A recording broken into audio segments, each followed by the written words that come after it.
G'day guys, it's Tom here with MYT Solar, and I want to talk about EMSs today and whether you need them and the different kinds, and particularly whether you need them with a big solar and lithium setup.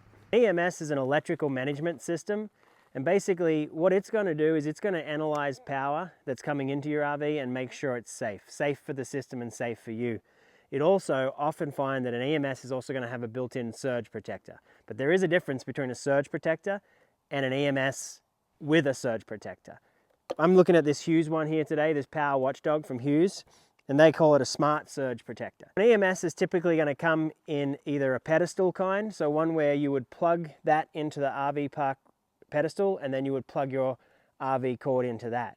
This one that I'm looking at right now is more of an inline, hardwired one. So this would actually be wired inside of the RV so that you can just plug that your shore power directly into the pedestal, but this is the first thing that sees that line of power. For our customers, we've typically recommended the plug-in kind, the one that would plug in at the pedestal.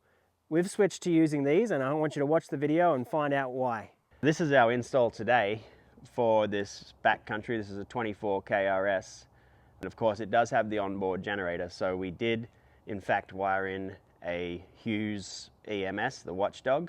So we have that wired in. As the power comes in from the shore, power comes in from the generator to the transfer switch, and then there's going to be a line that leaves to the nice expensive equipment under the bed. We have the EMS there at that line to protect whether the power is coming from the generator or whether the power is coming from the shore power. That EMS is going to analyze the power, shut it off if it's dangerous to the system, obviously protect any surges from the generator or surges from the shore power. In this system, as well as having that hardwired EMS, we also have a big system. We've got 330 amp hours, so almost 1,000 amp hours worth of battery, which is huge. Obviously the multi-plus 3,000 watt inverter for the whole house inversion. We've got 3 charge controllers here under the bed. This is the factory solar, so the customer kept the factory solar. We already had a conversation about that. He kind of wishes that he connected with us a little bit before he ordered that factory solar, because he said he would have had us put more solar on the roof. 1,000 watts on the roof and 1,000 amp hours of batteries, that's probably not an ideal situation. He's going to be longing for more solar, and he's already aware of that. We have a external port for him at least. That's why we have that 3rd charge controller, 2 for the solar array on the roof, and then 1 for an external port that we built him that ties into this system. It gets remotely monitored. It's on the screen. It's giving these Victron quality charge. He's got 3 charge controllers there, and the Touch 70. Originally the Touch 70 was going to go on this wall. It's always a challenge. I talk about that we need a hollow wall. We need to be able to get the cable where we need it. In the past we've done some 24 KRS on this wall, and that worked out just fine. And that was one of the reasons for that, was that the other wall, which is this one that we chose for this install, was not accessible on that rig. I don't know what happened there, whether they added some extra studs in here for those other ones, but we couldn't get to this position last time. In this situation we could. What's great about this situation for the 24 KRS is that when that slide is in, it's a little easier to get access to that screen. Here we are. We're charging up today for the first time. We've got shore power coming in. We've got a little bit of solar. Again, a weaker array on the roof with that factory solar, but also it's cloudy here and it's October. So doing the initial charge up there, we can see the batteries are low and charging. The EMS from Hughes luckily has Bluetooth. It's really nice that we get all that information on the screen from the Victron system, and that's the information that the customer knows and trusts and is always going to access. However, if there's a power situation where they don't have any power to the Victron and they're wondering what's going on, rather than having to pull out a drawer and find the EMS and see what code is on there and reference the code on a piece of paper that came with the EMS, there's a Bluetooth app for the Hughes system, which actually gives us a lot of information. It tells us our voltage, our frequency. I think it tells us if there is an error, it's going to say exactly what that error is. It tells us how many watts are coming through the EMS. A lot of nice information from that.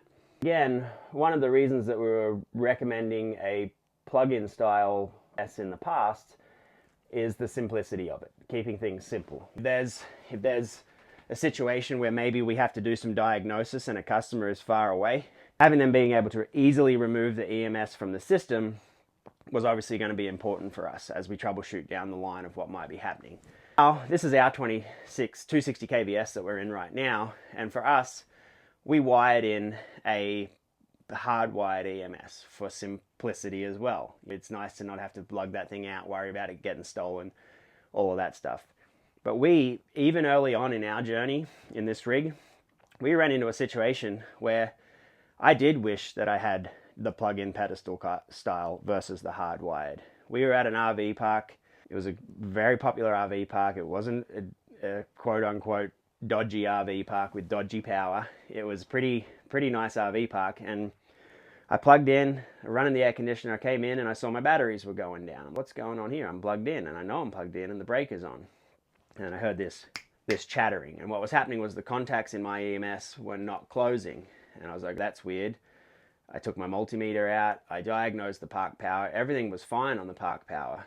That was actually my EMS malfunctioning, and I couldn't just unplug it, and I couldn't put in a different EMS or something easy like that to get me back power. Here I was in an RV park, luckily I had enough solar on the roof, but I was draining power. Of course, I was able to bypass it. I ran a little jumper wire and I was able to bypass it, but it wasn't something that I would expect a customer to be able to do. That was one of the big reasons that solidified my reasoning for wanting a plug-in style for customers with a system like this. However, one of the nice things now with the Hughes EMS, and if I had had that EMS, I would have been able to see on Bluetooth exactly what was going on, and maybe it wouldn't have malfunctioned like this one did. I think it's important that to choose an EMS that actually gives you some information outside of just some codes on the panel when there's an error, because again, with the Hughes, like I said, the customer's going to get voltage, frequency, wattage coming through it, more control through an app, being able to turn it off and turn it on and reset it rather than have to unplug and replug. But that was one of the reasons, obviously, that we were strongly recommending a pedestal style. I think a good solution would be a pedestal style that is actually kind of hardwired into the rig, so you actually build a plug-in inside of the rig and use not a hardwired one, but have it removable easily and easily bypassed with some extra cabling. But we never have that space. You can see where mine's installed. They're not exactly a small items. There is little tight spaces that we have to be at, and we have to make sure the cable that we need is there also.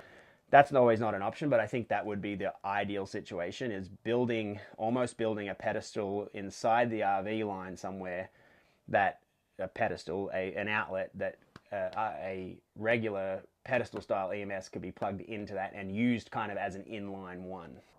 I hope you enjoyed this video today, talking about EMSs, or I think Hughes has another name for theirs. Basically a device that is more advanced than a surge protector. It has the surge protection in it, but it also does some analyzing of the power that's coming into it and has some control. I'd be curious if you're using an EMS in your system, whether it's hardwired in or whether it's a plug-in style. And also, I'd actually be much more curious about what style, what brand you're using. Also curious whether it saved your booty at any times, or there's some times that it's kind of caused you a headache. But let me know in the comments. I'd love to hear some stories about that. Thanks for watching this video. I hope you learned a little bit about EMSs. We were very fortunate. We'd made this video that you're watching on this product because we were just so happy with this Hughes Watchdog. And we reached out to Hughes just to let them know that we were big ambassadors for their product. And they've actually given us a promo code for you watchers. MYT Solar is the promo code. Really grateful for Hughes sending us that out, and you can save a few dollars if you're looking to buy an EMS, either a hardwired one or a pedestal kind.